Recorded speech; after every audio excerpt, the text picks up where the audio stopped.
Hey everyone, this is what your pastor can tell you. Today we are going through Michael Heiser's series on Romans 5:12. This is going to be talking about original sin, death, animal death before the fall. We're going to be talking about what he thinks is possibly the most misused passage in the entire Bible.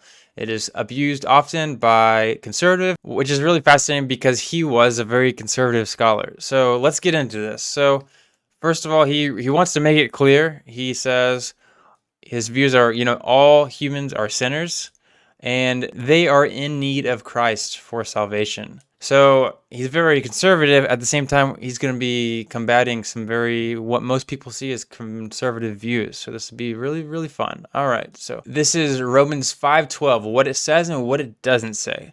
So he says, I can't contain myself any longer. Along with the canon post, which I'll continue, I have to start in on Romans 5:12. This verse is on my short list of most abused and misunderstood texts in the Bible. I'm going to start with an egregious abuse of it and then move to problems traditional interpretations of it create for biblical theology. Whether mainline denominations realize it or not, frankly, the views are so entrenched by centuries of repetition that Christian theologians have simply invented answers to the problems that also cannot be legitimized in the text. Romans 5:12 is an example of whether we are going to get our theology from the text or import it into the text. So what he's describing is the common phenomenon of our culture, our tradition, our churches, our pastors, our church leaders. We go to the text, we read it, and we think, oh shoot, that's the interpretation. It's just second nature to us. We don't ever think, is this text actually describing what we think it is? So this is going to be a lot of fun. Let's keep going. He says, let's start with the verse in a couple English versions and in Greek. He says, therefore, just as sin came into the world through one man and death through sin, and so death spread to all men because all sinned.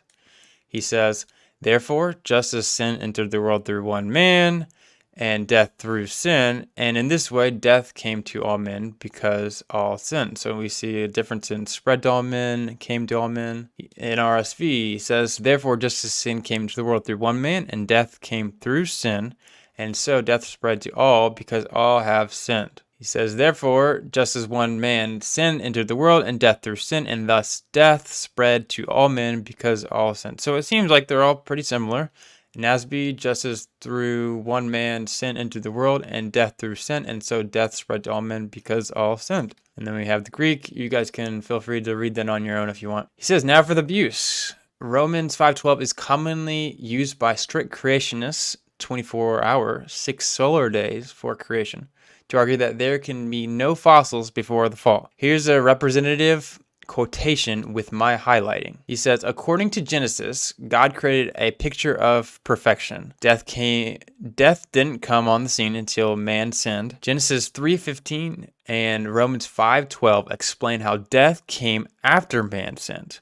1 Corinthians 15 declares sin is rebellion against God and that it results in death. Physical death came as an effect of sin. Before sin, there was no death, not even in the animal world, according to Genesis. Both man and animal were vegetarians. This, in my opinion, is one of the weakest arguments for young earth creationism, the idea that there was no animal death before the fall. It's just really not substantiated by the biblical evidence, as we will see. He says, anyone see a problem in the plain text of Romans 5:12? How about through one man and death and dead spread to all men? I think he means death. The text says absolutely nothing about animals. Zero.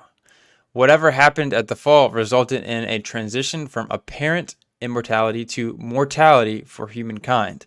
Human life has to be read into the text for the purpose of promoting a specific view of the fossil record. Nothing is said of any other life than humankind, so we should not infer anything about it. This verse cannot be used to justify the idea that animal life and, of course, plant life could not and did not die before the fall. To argue anything in that regard from this verse is to insert it into the verse. That is Article 1.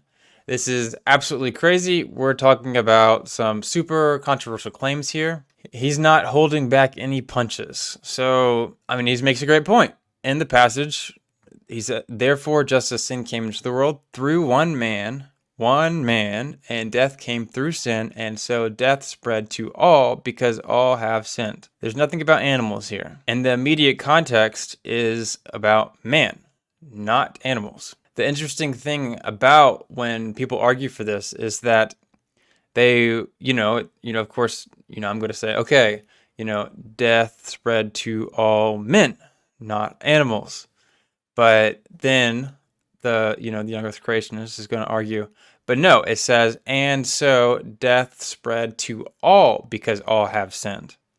It's really interesting that this is just not in the passage at all. This idea of animals, it's clearly referring to man. Like the entire Romans 5 is about man. It is not about these animals that are being affected by the fall. Like that's not even in the text at all. Hello, everybody. Zach wanted me to let you know he didn't want to say that animal death could not possibly be here in Romans 5, but it seems unlikely that Paul's referencing that because of the reasons we mentioned before. Many biblical interpreters want to say that it's impossible that certain views are occurring. And in this case, it just doesn't seem like it'd be impossible to be referring to all death, which includes animal death. While the evidence seems to point against it, it's still possible. Obviously, it's referring to death. It doesn't specifically say whether it's animal death or human death. The context is human death. But it's not impossible to say it's animal death. Anyways, that's all. Thanks for listening, and I hope you guys enjoy the next one. Adios.